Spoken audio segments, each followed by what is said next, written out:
Good afternoon. First of all, it's a great honor to speak after Professor Meshulam. My God, I must have done something right in my life to be doing this. I assume that many of you recognize the picture of this woman. This is Rosa Parks. And Rosa Parks is remembered forever and ever to be the first black woman who refused to give her seat to a white man in a public bus in Montgomery in 1955. But Rosa Parks was not the first one to do so. In fact, she was the third woman to refuse to give her seat. But we remember her as a symbol for a civil rights movement. I believe that you recognize the picture of this young woman, Anne Frank. Around the world, when you say Holocaust, more people would say Anne Frank as someone who symbolizes through her diary, through her home, what we mean, the Holocaust. But behind Anne Frank, there are 6 million other Jews, most of whom we have no idea what their names were. My name is Vinitzky-Seroussi. I'm from the Department of Sociology, and I study collective memory and commemoration for more years than I'm willing to admit. But what I'm really interested in is how societies cope with their difficult past and shameful moments. And we all know that all of our nations, no matter where you came from, have some shameful moments that we have hard time to cope with. So collective memory in many ways is not really about the past, but about many current controversies. Let me give you just quick 3 examples. The first one takes us to the University of Virginia in Charlottesville. A year ago, there was a major controversy there whether to tear down the statue of General Lee, the commander of the Confederate Army. Within, there were 2 demonstrations taking place on that day in Charlottesville, at the end of which a young woman from the liberal side of that fence was killed. The Polish law. A few weeks ago, we woke up one morning and understood that the Polish government makes many restrictions on what can be said in research on the roles Poles plays during the Holocaust. Not an easy situation. And the third event took place, in fact, in this very hotel, when some 15 years ago, General Rehavam Ze'evi, who was at the time a minister at the government, was killed by a Palestinian. Major controversies over whether and if to commemorate him, both because of his extreme right-wing views that were on the verge of illegitimate, and second, because there were many new revelations about his misconduct, to say the very least, towards women. So even, when we are here, we can kind of argue about collective memory. So collective memory is not just about the way we were, but in many ways it is about the way we are. It's about our identity, our dreams, about the way we perceive our life, our vision, and our future. The notion of memory is especially pertinent for the Jewish religion and people.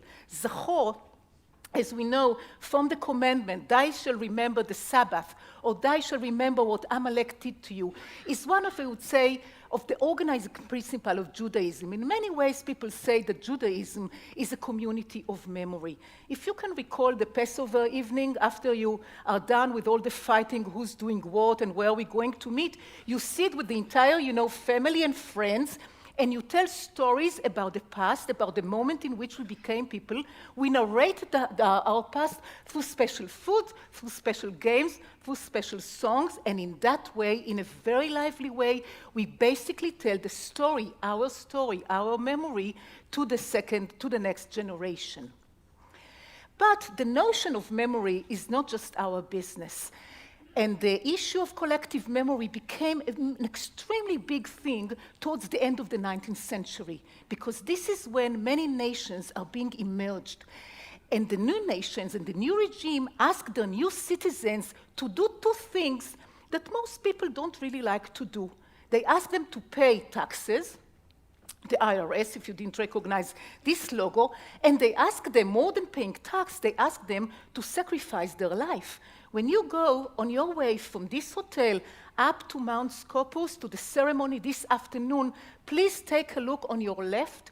You'll see this British cemetery, military cemetery, that was one of the very first ones to build in this form right after World War I. And in fact, the Israeli military cemeteries follow this model, and it's a very democratic model about which I won't elaborate at the moment.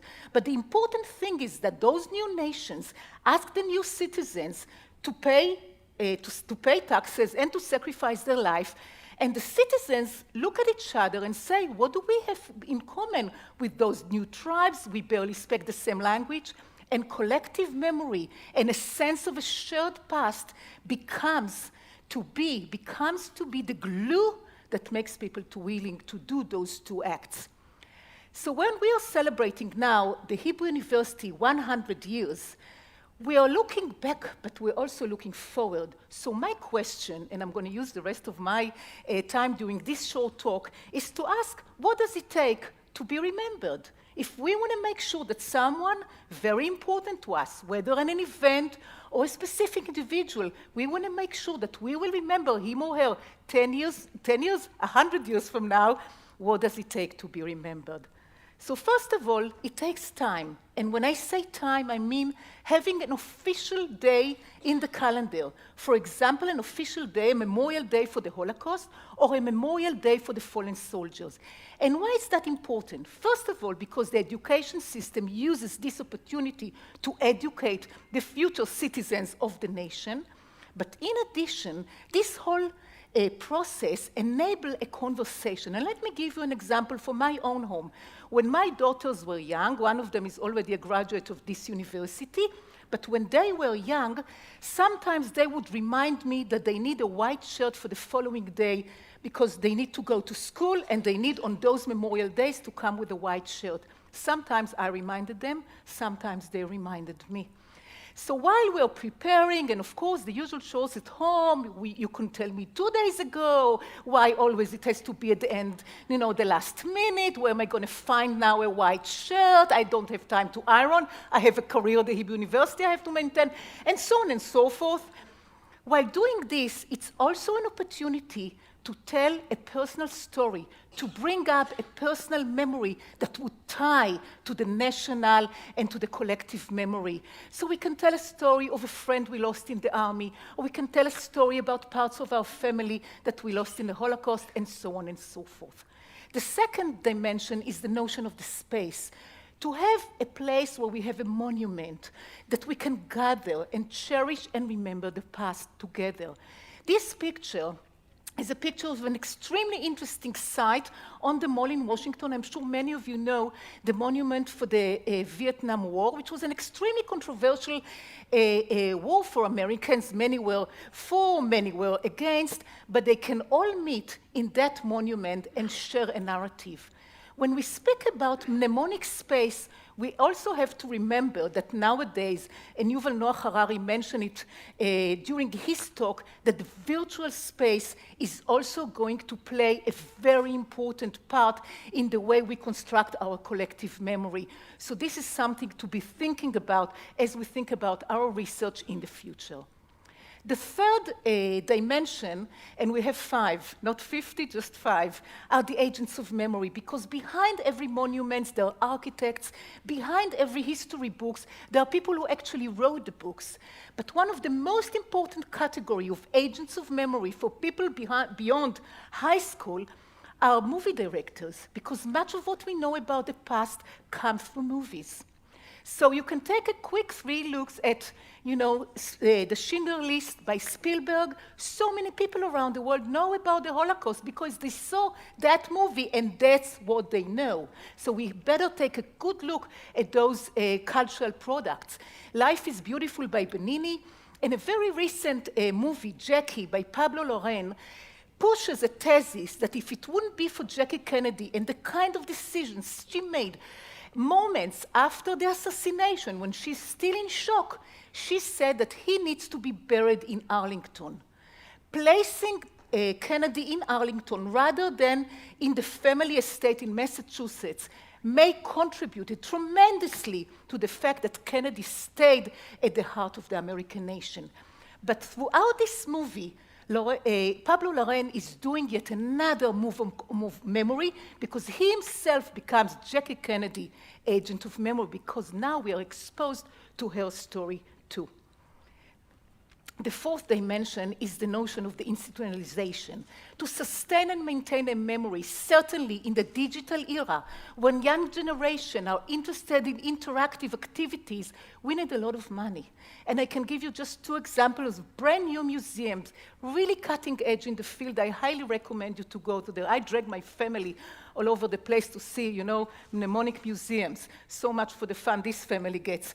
So this is my left and this is my right, you can see the Museum Pauline in Warsaw that narrates the story of the Jewish community prior, during, and after the Holocaust, while on the other side, you can see the new museum in Washington, the Museum for the Culture and History of African American. This is a museum about which there was 100 years of controversy, and no doubt, talk about agents of memory, it was opened during Obama's term. The fifth dimension is the notion of the culture. When we look for a theme that we want to commemorate, it better has a good fit with the culture of the commemorated society. If you're looking at this building, I'm not going to do here a quiz, but I suspect that most of you do not know what building is. This is on 16 Rothschild Boulevard in Tel Aviv. And this building hosted one of the most important moments of this nation. This is what David Ben-Gurion said, "Here we thereby declare." And this building has been totally deteriorated for close to 70 years. And one of my recent researches has to do with this puzzle. How come the place, you know, Israel being really occupied with nation building and its independence, how come this place has been so deteriorated and neglected? Part of my answer, it's not the whole answer, this is a different lecture, part of my answer has to do with the fact that nobody died in this building. And there was no war that took place here. And when death is one of the organizing principles, it's a problem to do something about it. So when we go back to Anne Frank and Rosa Parks, these 2 women had the 5 necessary elements to make sure they will stay as part of our collective memory. They had special time, special space, agents of memory, institutions, and culture. But if you think that once you put a monument or your name somewhere, this is it, I've got news. Collective memory is an extremely dynamic process. Things may change because culture may change. Its agents of memory may lose power. Take a look at Abraham Lincoln.